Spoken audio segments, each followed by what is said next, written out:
Dame gripe caralho de amis mediam. Parque hoga, gato isvikse, ai logo deme male nami ხალხი. ეძინათ ბიჭები დასულები იყვნენ. გასასვენებლად. სალი რამდენი გამოდის? კილოც გამოდის, 2 კილოც გამოდის. ვედინა ჩაყარებს 4-5 ჩააგდო რა. გაიხილა პასი. ყოველდღე პასი არის რა. რა ვერ გიმოგდა რა შეგვიძლია გიმანეთი გიძახა. ხელშუბლაკ.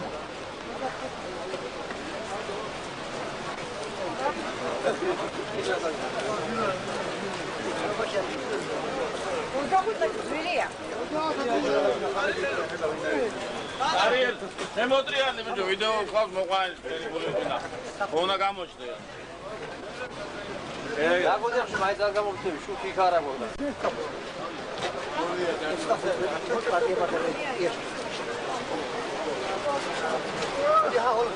Hallo. Bravo. Bravo, Egin.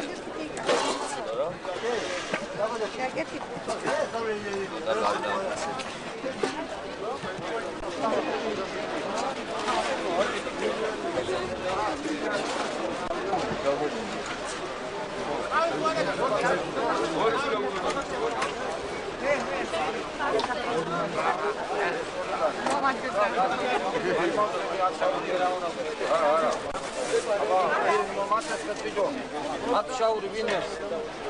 Atışauri. Razas ikar. Oza kutu kapiki an atışauri.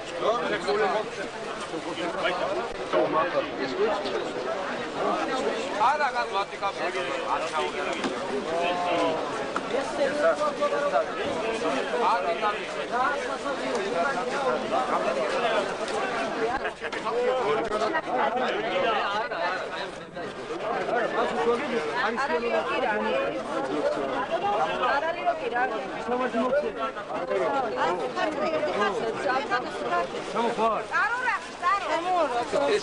Mere შეგაიგებს სტუარი ფისა. ორნაკე ვარია და არ ვარ. არ ვაგლებ იმის რომ ოი აკეთ. ეს კი ხვალე გამოყვა შუქი მაინც არ აშვედა დაწვიდა. 100 წელი 1000 წელი დაიწყო. ორი თავი. ამდენია. ორი და 600 ვისაუბრებ აბა.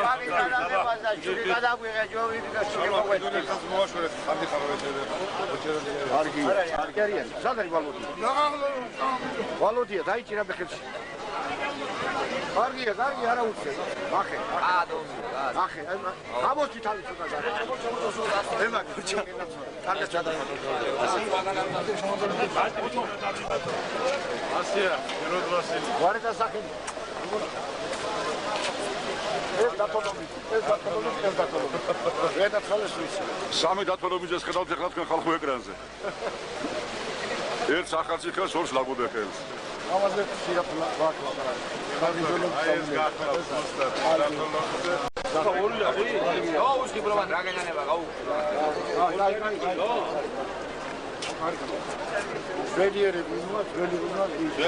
ძველი ესეთ აქეთ კი გამოჩინოს. აბა ბატონებოდი, ვასილის, დავა ეგ დაკა. დაგოდეხელებს გაუმურ. გაუმარ, ნაბიად გაუმარ.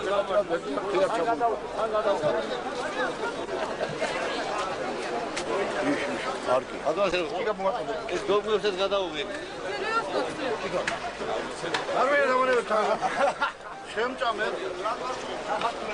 ია გამოჩნია. არა,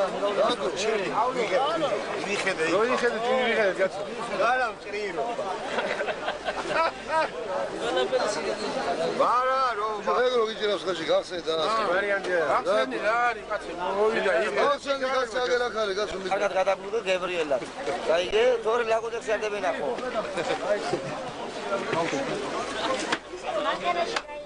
ო. გაშინი. მანქანაში გაიუძე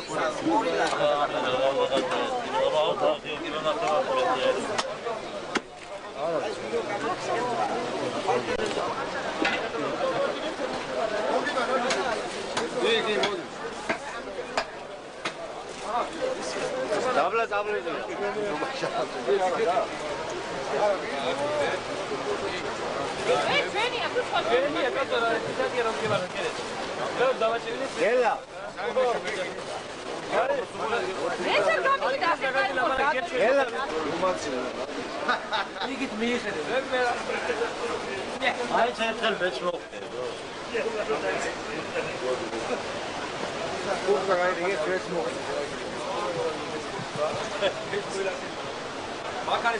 ორჩი დაიგავე ხელში. რაღაცია რა 100%-იან.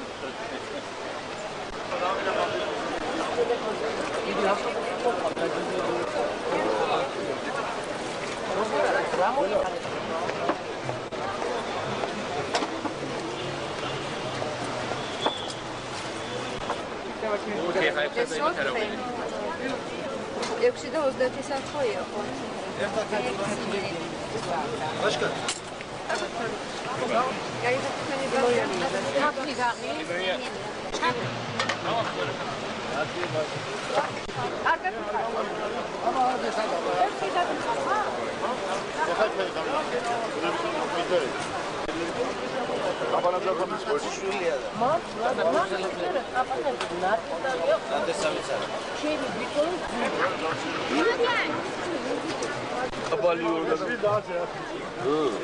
ეს ჩამალა თანაშორობა ჩემი თუ არ დავაწერე. ამაი გადაუღი მე არა მაქვს ფოტოგენურისა.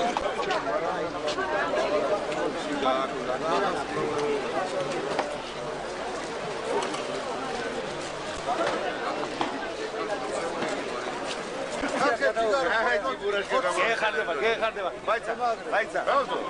ემაგრე, მოხდა. იმუშავე, ქალი.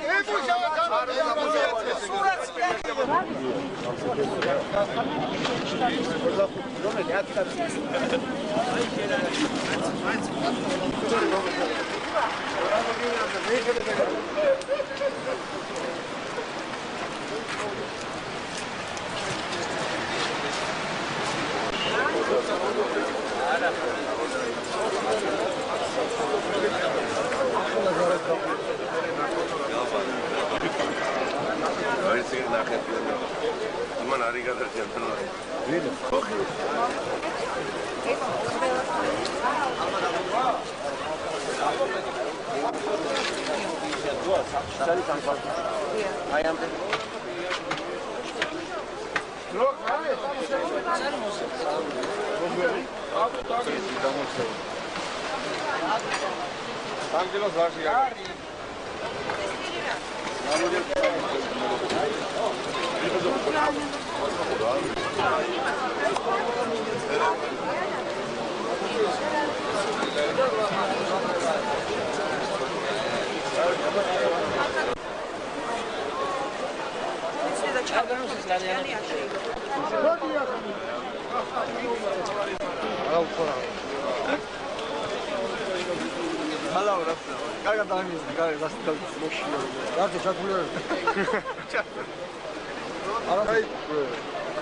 ლაგოდეხის ტელევიზიის შემოქმედებითი ჯგუფი ახლა თბილისში რესპუბლიკის მოედანზე თბილისობის დღესასწაულზე ვიმყოფებით.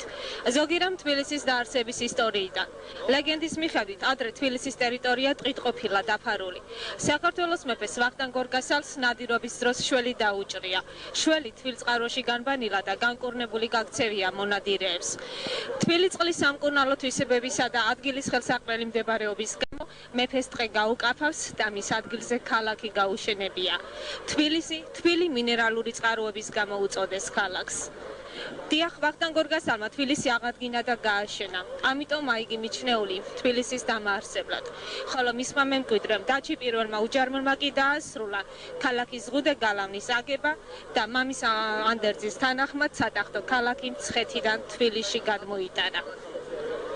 მას შემდეგ დიდი დრო გავიდა. ხინის თუ მწუხარების აუარებელმა ცრემლმა იდინა თბილისის თვალებიდან. მრავალი იარა მოიშუშა ქალაქმა და მაინც საქართველოს ამ ძირძველ მიწაზე კვლავ ისმის მრავალჟამიერი, კვლავ იზრდებიან ღიმილის ბიჭები, კვლავ იმართება თბილისობის დღესასწაული. დიახ, ძვირფასო მეგობრებო, კვლავ იმართება თბილისობის დღესასწაული, სადაც ამ დღესასწაულზე დღეს სრულიად საქართველომ მოიყარა თავი. ამჯერად ჩვენი შემოქმედებითი ჯგუფი ლაგოდეხის წარმომადგენლობას ვესტუმრეთ და ინტერვიუ ვთხოვეთ ლაგოდეხის რაიონის გამგებელს ბატონ ნუგზარ კაკიაშვილს. ბატონო ნუგზა, თუ შეიძლება, რა ნობადით იყო დღეს ლაგოდეხის რაიონი თბილისში წარმოდგენილი? დღეს რესპუბლიკის მოედანზე ლაგოდეხის ყველა სოფელია ჩამოსული, ყველა საკრებულო, აქ არიან აგროფირმის დირექტორები, ყველა სოფლის გამგებელი თითქმის აქ არის, აქ არიან რაიონის ხელმძღვანელები. რაც შეეხება ნობადს, წარმოდგენილია თითქმის ყველა სახის პროდუქტი, ეს არის თაფლი, არჩეული, ბოსტნეული, ყურძენი ბატონო, ღვინო, ხორცი, ყველი, ჩურჩხელა, ფქვილი, პური და ასე შემდეგ. ესე იგი, რაც კი ლაგოდეხის რაიონში მოსავალი მოდის, ჩვენმა მშობლებმა თითქმის ყველა სახე წამოიღეს. ძალიან დატვირთულებით ჩამოვედით. ხალხი კმაყოფილია, ვაჭრობა აგერ როგორც ეკრანებზე ჩანს, მიდის უკვე დასასრულს უახლოვდება დაახლოებით 1 საათში მორჩება ჩვენი ვაჭრობა. თბილისელები კმაყოფილები არიან. ჩვენი გლეხებიც კმაყოფილები არიან. კეთილად ვიმგზავრეთ და ღმერთ მაგნას უკანაც კეთილად დაბრუნდეთ დღეს ვბრუნდებით ლაგოდეხში. მადლობთ. კი ბატონო. თბილისობის დღესასწაულზე ჩვენი შემოქმედებითი ჯგუფი შევხვდით და ვესაუბრეთ პარლამენტის წევრებს, ბატონებს ომარ ბაზიანს და ამირან ცინცაძეს. ბატონო ამირან, თქვენი აზრი დღევანდელი დღესასწაულის შესახებ? ძალიან კარგია, კარგად არის ორგანიზებული, მაგრამ ერთი გულით აღწუტეს იმაში, რომ ჩვენი პავილიონი ააშენებიეს რიყეზე და მერე დაანგრევინეს. ეს იყო მიზეზი? არა ორგანიზებულობა ქალაქის ხელმძღვანელობიდან. ესე იგი თქვენი საუბრიდან გამომდინარე, შემიძლია ვთქვა, რომ ხვალ ლაგოდეხის რაიონი რიყეზე არ მიიღებს მონაწილეობას? ხვალ ვერ მიიღებს. ჩვენი მიზეზით კი არა, ქალაქის ხელმძღვანელობის მიზეზით. თქვენ რას გვეტყვით? ძალიან ლამაზი დღე არის. კარგი. ხალხი ძალიან კმაყოფილია. და ამ გაჭირვების დროს რომ რაიონებმა შეძლეს ის რომ ასე ლამაზად ჩამოსულიყვნენ ქალაქში, ბედნიერებაა. ეთყობა რომ დღებით წყობში და ალბათ მომავალი თბილისობა უკეთესი იქნება. ლაგოდეხელებს რას ეთყვით? ლაგოდეხელებს დიდი მოკითხვა და ყოველგვარი კარგი სურვილები რაც კი შეიძლება ეს ადამიანებს უსურვოთ. ქალაქიდან ვარიდან ყველგან. უღმესი მადლობა. საიდან ბრძანდებით? ლაგოდეხის რაიონის სოფელი ბაისუბანი. რა ღირს ღვინო? ღვინო 60 თეთრი. შეღავათიან ფასებში ღირს? კი, ბაზართან შედარებით შემცირებულ ფასებში. მომხმარებელი თუ გყავთ და კმაყოფილი თუ? ნუ მომტურავი არ გვინახავს ყოველ შემთხვევაში ჯერჯერობით. მოგწონთ ლაგოდეხის ღვინო? კაი ღვინოა, კაი. რას ეთყვით ლაგოდეხელებს? მადლობას ვეთყვით, რას ვეთყვით? გაგვიცანით თუ შეიძლება. მე ვარ სოლომონ უერთაშვილი. გმადლობთ. მომხმარებლის ინტერესებიდან გამომდინარე. კაი ღვინო, მაგრამ ძალიან ათრობს რა. სუფთა ღვინოა რა, ოჯახის. თვისება აქვს და არა, ხასიათს კარგი გვაქვს. გაგვიცანით თუ შეიძლება. გელა. უბრავა და პაატა დანელია. დიდი სამეგრელო შვილები. დადიანის დამომავლები, თბილისი ძალიან კაი. შევდახდით? ძალიან კარგი. სხვა რაიონებზე რას გვეტყვით? ნუ ახლა სხვაგან საქართველოს თითქმის ყველა კუთხე წარმოდგენილი თუ ქონათ შესაძლებელი. ეს არის საქართველოს დედაქალაქი, საქართველოს გული. და მე მოუსრულებდი ყველა ქართველს, ყველა თბილისელს, რომ ყოფილიყო ასე ამერსიანი, ასე სიყვარულით, ასეთი კაი ხასიათზე, მაგრამ მოუსრულებდი ყველა ქართველს, რომ ყოფილიყოს ერთიანი, თლიანი, აგერ ივერი არის, აგერ ტოლილი ხალხი და ეს ხალხი დაბრუნდება თავის ქვეყანაში, გაგრაში, სოხუმში, ჩამჩერეში, აი ასე ზემოთ იქაც. თქვენ შარშანდელ თბილისობაზე ბრძანდებოდით? კი. და რითი განსხვავდება შარშანდელი თბილისობა წლევანდელი თბილისობისგან? აი იცი რითი განსხვავდება? აი ხალხი მაინც ასე თუ ისე მაინც იცინის. მაინც რაღაც სიხარული აქვს, მაგრამ იმით არ განსხვავდება რომ ვიცი რა არის? ესეთ რა არის? მაინც ხალხი ზოგს არ ეცინება, მაგრამ მაინც იცინის რა. დიდი რამეთი არა. ბევრი გაჭირებულია და ბევრს კიდე უჭირს. ეს და ამის ყიდის თავიც არ კონდეს, რომ 60 კაპიკი ხეს ხო ეძღვინო. ვერ იყიდოს. მაგრამ მაინც იმით განსხვავდება, რომ მაინც რაღაც იმედი გვაქვს ცხოვრებით. იმედით უფრო განსხვავდება. კიდე რაღაცა გრძნობა გვაქვს, რომ ხვალ უკეთესად ვცხოვრებთ. იმედი ნუ მოგიშალოთ ღმერთმა.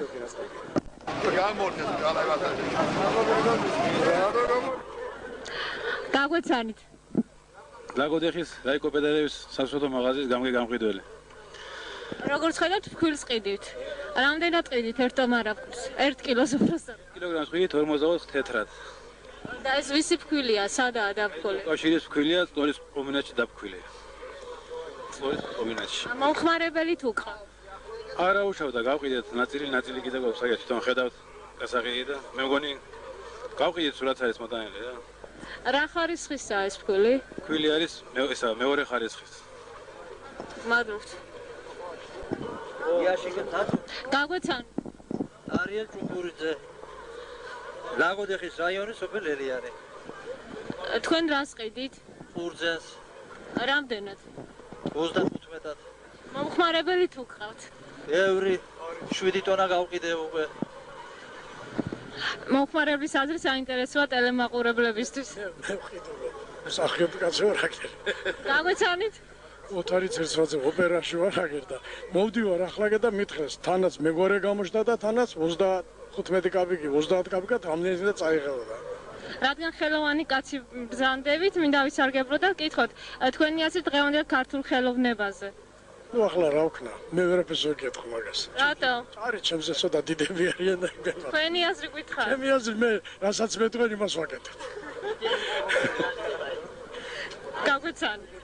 ლაგოდეხის რაიონიდან ლელიანის სოფელი, ცერცვაძე ვიტალი. გავიცანი აგერ ახლობელი კაცი, ჭიათურელი. სასიამოვნო იყო ჩემთვის რომ გავიცანი. დღევანდელ დღესასწაულის შესახებ რას გვეტყვით? მივესალმები ყოველთვის ნეტა იყოს დღესასწაულები, გქონდეს ქართველ კაცს მის შესაძლებლობა რომ აიღნიშნოს ეს დღესასწაული დიდებულია. მე მივესალმები. მადლობთ. კიდე იყოს კიდე.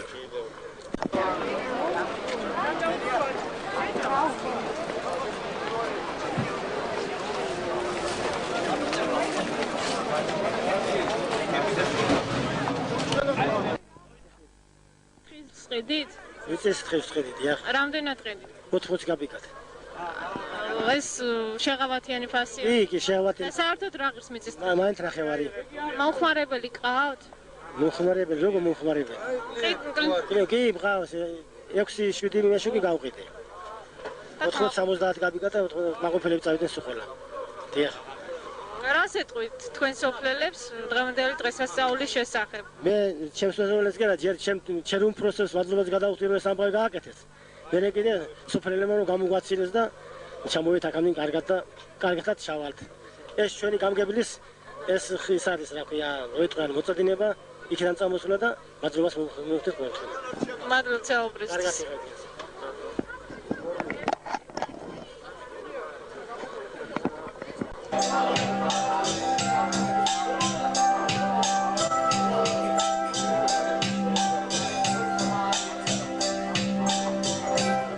Jichwy kara pozechti Usaraj kurenge debo Kaurasi debo nispi Dziś chapi duchat debo Pero silli moji Hoše kuni noche vofrede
ბატონო ნუგზარ, თქვენ ძალიან ჰუმანური ბრძანდებით. ყოველ შემთხვევაში ჩვენ ასეც გიცნობთ. რა არის ამის მიზეზი? მაგაზე მე ვერ გიპასუხებთ ჰუმანური ვარ თუ არა. ან რამდენად ჰუმანური ვარ? მე არ შემიძლია ამაზე გიპასუხოთ, მაგრამ მე მგონია ყველა ადამიანი უნდა იყოს მეტად ჰუმანური და მიზეზი ადამიანის თვისებაში თანდაყოლილი ალბათ ეს ბავშვობიდან გრძნობა ადამიანი იყოს კეთილი ან ბოროტი, ანჩხლი ან ჰუმანური. და ჩემში ახლა რამდენად არის განვითარებული და რომელი გრძნობა მეტია, ალბათ მე ამაზე ვერ გიპასუხებთ, ამას თქვენ რო შეაფასებთ ან ის ხალხი, ვინც ჩემს გარშემო ცხოვრობს, არსებობს და ვინც მე მიცნობს. რითი აფასებთ ადამიანს და საერთოდ პიროვნებას რა ამშვენებს? პიროვნებას ამშვენებს თავისი ცხოვრების მართალი წესი, სიყვარული თავისი ოჯახის წევრებისადმი, თავისი მეგობრებისადმი, თავისი ერისადმი, თავის ეზმულაში მცხოვრები ხალხისადმი. პიროვნებას ამშვენებს შრომის სიყვარული, ზრდილობა, თავდაბლობა, კულტურა, ნორმალური ქცევა, სიყვარული შრომისადმი და სწავლისადმი. ერთგულება იმეორებ როგორც თავის ოჯახის წევრებისა, ასევე ძალიან ქვეყნისადმი და სამშობლოსადმი. აი ეს არის ადამიანის უპირველესი მოვალეობა. თალესის სიტყვებია, მეგობრები მარტო მაშინ კი არ უნდა გახსოვდეს, როცა შენთან არიან, არამედ მაშინაც, როცა შენთან არ არიან. თქვენს მეგობრებზე რას გვეტყვით? მე მეგობრები ბევრი მყავს, დაწყებული სკოლიდან, ჯარში სამსახურიდან, სხვადასხვა ორგანიზაციებში მუშაობდი იქიდან, პარლამენტში მუშაობიდან, ასევე დღევანდელი ჩემი სამსახურიდან მყავს სამსახურის მეგობრები, მყავს ბავშვობის მეგობრები, სწავლის მეგობრები და ასე შემდეგ. ეხლა მეგობარი რა, მეგობრებთან ურთიერთობა რთულია. ადამიანს შეიძლება 1000 სეკრეტე გაუკეთო, შემდეგ 1100 ვერ გაუკეთო და იმ მეგობარმა დაკარგოს შენ. მაგრამ მე ვთვლი მეგობრო შეგნებულ ხალხთან. უმრავლესობა ჩემი მეგობრებისა თითქმის ყველანი ასეთები არიან. მე უკეთებ მათ სიკეთეს, ისინი მიკეთებენ სიკეთეს, ხლა ეს სიკეთის კეთება არ განსაზღვრება მხოლოდ მატერიალურ გამოსახულებაში. ეს არის კეთილი სიტყვა, გვერდში დადგომა, მოკითხვა, კეთილი სურვილები. ეს არის მეგობრობა და უნდა ვეცადოთ რომ მეგობრებთან მართალი ვიყოთ. არა მარტო მეგობრებთან, საკუთარ ყველასთან მართალი ვიყოთ. მithumetes მეგობრებთან და უნდა გავუთხილოთ იმ ზომას, რომელსაც მეგობრობა ქვია. ცხოვრება ძალიან ხანმოკლეა, იცით თქვენ ეს ყველას მოგეხსენება. და არაფერმა კაცი არ უნდა გააკვიროს, არც თანამდებობამ, არც სიმდიდრემ, არც რაღაცამ. უბრალოდ უნდა იყო მართალი შენს მეგობართან. როცა შენ მართალი ხარ მეგობართან, მეგობარს ეს ესმის და ისtildeps რომ შეგაკეთო სიკეთე. მე ბევრი სიკეთი გამიკეთებია ჩემ მეგობრებისთვის, იმიტომ რომ მათ უფრო მეტი გაუკეთებია ჩემთვის. მე სიკეთის კეთება ვსწავლობ ჩემი მეგობრებიდან. და ვინაიდან ისინი მიკეთებენ 10-ჯერ მეტ სიკეთეს, მე ვთვლი რომ მათ სიკეთე გაუკეთო, ვიყოთ მეგობრები და ეს ცხოვრება ასე გავლიოთ. მithumetes როცა ახლა ამდენი გაჭირება დაატყდა ჩვენს თაობას, ალბათ ახლა უფრო საჭიროა მეგობრობა და ჩემსა და ჩემს მეგობრებს შორის ამ ბოლო პერიოდში ეს გზნობა უფრო მომეტებული და მოჭარბებულია. და მე მადლობელი ვარ რომ ერთისა და ჩემი მეგობრებისა, რომ კარგი მეგობრები და კარგი ამხანაგები ყვანენ. არიან ადამიანები, რომელთაც რისიმე ჰობი დახვებათ ბავშვობიდან. რა სიტყვით თქვენი ჰობის შესახებ? მე ჩემთვის ყველაზე საყვარელია ალბათ კითხვა. ჩემი სამსახურიდან გამომდინარე, სამსახურშიც ბევრი მიხდება კითხვა და ალბათ ყოველ საღამოს ისე არ შემიძლია დავიძინო, რომ არ წავიკითხო ან მხატვრული ლიტერატურა, ან პრესა. ალბათ ჩემთვის ყველაზე საყვარელი არის ისევ და ისევ კითხვა. გარდა ამისა, როგორც ყველა ქართველი სპორტი, ეს არის ძირითადად ნადირობა მეთქი, მე ნადირობა არ მიყვარს, არც მინადირია, არ ვარ მე ნადირობის მოყვარული, ისევ წიგნი და სპორტი. რა სიტყოდით ქართველ მანდილოსანზე და როგორია მისი დღევანდელი სახე ქართული ტრადიციების გათვალისწინებით? საქართველოში ქალის კულტია, ეს შეიძლება გაცვეთილი ფრაზა, მაგრამ ეს ასეა. რაც მე ვიცი, არც ერთ ქვეყანაში პატივს არ სცემენ იმდენად ქალს, როგორც საქართველოში.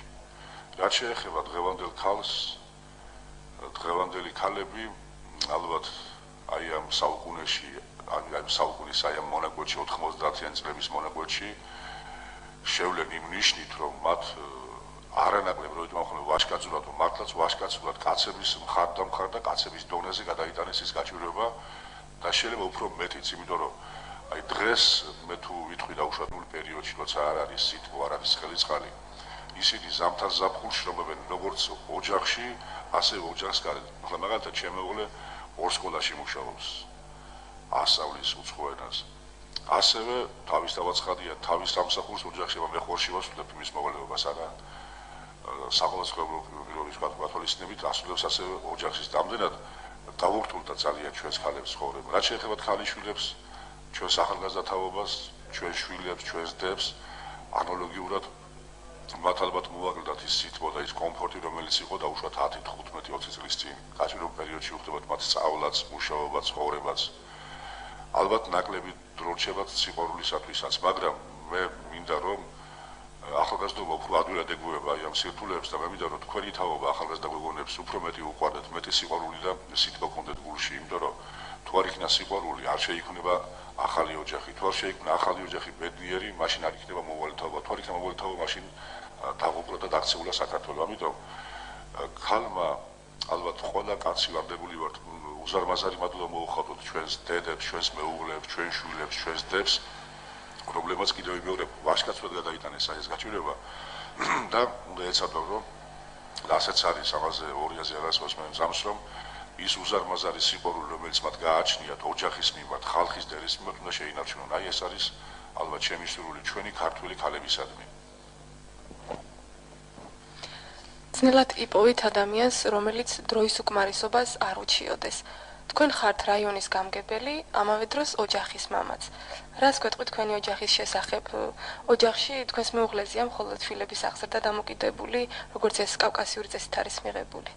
და რა თემაზე გიყვართ თქვენ შვილებთან საუბარი? ეხლა ჩემ ოჯახზე სახლში მყავს დედა, პენსიონერი, მეუღლე, პედაგოგი, ერთი შვილი სწავლობს ინსტიტუტში, წელს ჩაირიცხა, მეორე მეშვიდე კლასშია გოგონა. აი ეს არის ჩემი ოჯახის შემადგენლობა. ახლა შვილების აღზრდას რაც შეეფერება. რა თქმა უნდა, უფრო მეც მუშაობს დედა შვილებთან, მაგრამ მამა მაინც ეტალონია შვილებისთვის. მამის ქცევაზე ბევრი ამია დამოკიდებული. ეს მე შეიძლება არ დავუხსნე და მათემატიკა არ ავუხსნა მას ან გეომეტრია შვილებს, მაგრამ ჩემი თვითეული მოქმედება თუნდაც ის როგორი ვარ მე სამსახურში, როგორი ვარ მეგობრებში, როგორი ვარ მეზობლებთან, ვისთან მეგობრობ, რა ხალხი მოდის ჩემ ოჯახში, ვინ მიდიან, რაზეა საუბარი, ძალა უნებრიად ეს აირეკლება მათ გონებაში და ამდენად მე ნებით უნებლიეთ თავისთავად ცხადია გარკვეულ გავლენას ქმნი ჩემ შვილებზე. ახლა რაც შეეხება ოჯახში საუბარს, ოჯახში ჩვენ ალბათ ვიგრიბებით საღამოს ვართ ყველა ერთად და რა ვიცი, ახლა ბავშვები იქ რებუსებს ხსნიან თუ კროსვორდებს, ხანდახან შემეკითხებიან სად რომელი ასო ჩაჯდეს. გარდა ამისა, როცა არის დენი და არის გადაცემა უყურებ ტელევიზორს, მე ვსაუბრობ ფილმებზე, ასევე ჩემ ოჯახში ყველას უყვარს კითხვა. დაწყებული დედაჩემიდან დამთავრებული ჩემი უმცროსი ქალიშვილით, ყველა წიგნზეა შეყვარებული და მე ვსაუბრობ აი ამ წიგნების თაობაზე. გარდა ამისა, საუბარია, რა თქმა უნდა, როგორც ყველა ოჯახში იმ პრობლემებზე, რომელიც დგას არა მარტო ჩემი ოჯახის, არამედ ჩემი სამსახურიდან გამომდინარე რაიონში არსებულ პრობლემებზე. ნებით უნებლიეთ ჩემი ოჯახის წევრები მაინც განიცდიან იმას, რომ საერთო გაჭირვება და ამ საერთო გაჭირვებას ალბათ რაიონში ყველაზე მეტად მე მაწევს მხრებზე, ისინი თან ამიგზნობენ. ისინი მათ იციან, რომ მართალი ვარ, რომ ვცდილობ, რომ რიღაცით მაინც შევსუბუქო ხალხს გაჭირვება, ან აი ყველაფერს თავი დავანებოთ ეს. მადრე მაინც ამეტანი რთული იყო, სამდენი ყაჩაღობა, ბანდიტობა, ჩვენ უზრუნი ვიყავით. ნუ დღეს რაღაცები დაალაგდა ჩემი ოჯახის წევრებსაც მეტი სიხალისე გავუჩნდათ. როგორ გასულა ბიუჯეტმა წამოიწია ოდნავ და ალბათ იმ წელიწადში უკეთესი ბიუჯეტი იქნება და ხელფასები. იგივე პრობლემა დგას ჩემი მეუღლის ის ხელფასი ხებს ხო მასალებელია. იგივე პრობლემა დგას ჩემი მეუღლის წინაშე, რაც ყოველას წინაშე. ასევე და ჩემი პენსიონერია იგივე. აი ეს ამ თემაზე ჩვენ ძალიან მშვიდად საუბრობთ. ნუ რა თქმა უნდა მე ის ოჯახში არ ვარჩევ რაიონის საქმეებს. ჩვენი გვაქვს საუბარი იმ დონეზე, რაც ჩემ ოჯახს ეხება, მხოლოდ ჩემ ოჯახს. ახლა მე დედაჩემთან და ჩემ შვილებთან ხო არ გავარჩევ რაიონის პრობლემებს. ჩვენ საამისო გვაქვს ორგანული საწამლები, მაგრამ ჩემ ოჯახში საუბარია მხოლოდ ოჯახის ფარგლებში, რაც ოჯახს შეეხება და რა საუბარიც ყოველდღიურია ყოველას ოჯახში. და ეს არის სურვილი. წუწუნი თავისთავად ცხადია, არ არის გულის თხენა, რომ ასეთ დროში ცხოვრობ, მაგრამ ყოველი საუბარი მთავრდება იმ სურვილით და იმედით, რომ ხვალ უკეთესზე გათენდება. აი ეს არის ჩვენი სასაუბრო თემა ძირითადში. ნათქვამია, ქანდაკებას შესახედაობა ამშვენებს, ადამიანს კი მისი საქმენიო. თქვენს მიერ განხორციელებული საქმეებიდან ყველაზე მეტად რომელი მათგანი დაგამახსოვრდათ? რა ვიცი, ახლა როცა კოლმეურნეობის თავმჯდომარედ მუშაობდი, ჩვენ ქვიშხეთში აღარაკები ავაშენეთ ჩვენი სოფლის ცხოვრებლებისათვის და აი მის გახსნა იყო ჩემთვის უზარმაზარი ზეიმი. ასევე ამბულატორია ავაშენეთ ჩვენ და გავხსენით საზეიმოდ. ფეხბურთის სტადიონი, კომპლექსი ავაშენეთ და მთელი რესპუბლიკა მოვიწვიეთ. დიდი ზეიმი იყო ჩემთვის, ძალიან გასახარელი იყო. სოდის კარის საკრებულოში შემოვალ 5 სოფელში ჩვენ ასფალტები დავაგეთ, მოვასფალტეთ და ნებისმიერი კილომეტრის დამთავრება ჩემთვის ზეიმი იყო. გაზი შევიყვანეთ სოფელში, ჩემთვის ზეიმი იყო. ეკლესია ავაშენეთ. უწმინდესი ჩამოგზავნა ილია მეორე ეს უზარმაზარი ზეიმი იყო. ასევე აგერ ქალაქში ავაშენეთ ეკლესია და აქაც გახსნაზე უწმინდეს მონეტეს ჩამოგზავნა ესეც ზეიმი იყო. ნუ რა ვიცი, ბევრი ყოფილა ჩემს ცხოვრებაში ზეიმი. აი როცა ჩვენ კაბალგესის, დანგრეული კაბალგესის აღდგენა დავიწყეთ, თითქმის უიმედო მდგომარეობა იყო. და მაშინ თქვი მე, როცა მეთქი, აი თუ მოვესწარ იმას, რომ ნატურა ენთო, აი ამ კაბალგესიდან ისეთ მდგომარეობაში იყო, ფაქტურად იმის აღდგენა შეუძლებელი იყო. და ვიძახდი, ჩემზე ბედნიერი მეთქი არ იქნება ადამიანი იმ წუთში. აი როცა მე დავინახავ კაბალგესის და ანთებულ ნატურას მეთქი, აი მაშინაც ბედნიერი ვიყავი. ახლა ყველა ეს რაც შეეხება შრომით საქმიანობას და ოჯახში, მაშინ ახარ ბედნიერი, როცა შენ შვილი ყავს კარგი, როცა გაზრდი კარგი შვილს და შენი შვილი გამოგადგება, როცა შენი შვილი სხვას ნევრებს არ მოუშლის, უზრდელი არ იქნება, უკულტურული არ იქნება, ზარმაცი არ იქნება, უსაქმური არ იქნება და როცა შენ ნებით უნებლიეთ სულ სხვიდან გაიგებ, რომ შენ კარგი შვილი ყოლი, ალბათ ყველაზე დიდი ბედნიერება ეს არის ადამიანს ძალიან ბევრი ბედნიერებელის ცხოვრებაში, ოღონდ იმას აღქმა უნდა, რომ ეს ბედნიერება შენი შეიგრძნო, დაინახო. ამას შრომა უნდა, რომ ბედნიერება შექმნა ჯერ, უნდა და რომ თუ არ იშრომე და თუ არ გააკეთე რაღაც თავისთავად ცხადია, ბედნიერების ნაყოფს ვერ მოიმკი. ესე იგი იმას უნდა მოხუნა, დათესვა, შემდეგ გაზრდა და შემდეგ მომკა. აი ეს ამიტომ ჩვენი ამოცანაა ყველასი, რომ ბედნიერების მომკისათვის რაღაცა გავაკეთოთ. თავის არაფერი არ მოვა. თავის არაფერი არ შეიქმნება და ადამიანი არაფრისაგან ბედნიერი არ იქნება. ამიტომ ბედნიერებას ჭირდება ძალიან დიდი შრომა და რაც უფრო მეტად შრომის მოყვარი ადამიანი, მით მეტ ბედნიერებას მოიმკის. ასევე უნდა ღმერთიც უნდა ხელს უწყობდეს ადამიანს, რომ აი თავის ნაშრომი წყალში არ ჩაეყაროს. ესე თუ ჩვენ ვიშრომებთ, თუ ღმერთმა ვიმართლა, გადმოვხედა და ამ ჩვენმა შრომამ ვიმართლა, მაშინ ჩვენ მოვიმკით ბედნიერების ნაყოფს და მე რა ვიცი ღმერთის შეწევნით ეთქობა რა ვიცი, ბევრი არა, მაგრამ ყოველ შემთხვევაში რაღაცა მაინც მიწვალია, მიშრომია და ჩემი შრომის ნაყოფი დამინახი და ყოფილიყო ბედნიერი. პატრონ ნუგზარ, თქვენ ძალიან კარგი მოსაუბრე ბრძანდებით და თუ შეიძლება თქვენი წარსული ცხოვრებიდან რაიმე კურიოზული შემთხვევა გვიამბოთ. კურიოზი, აბა რა ვიცი, ახლა კურიოზი.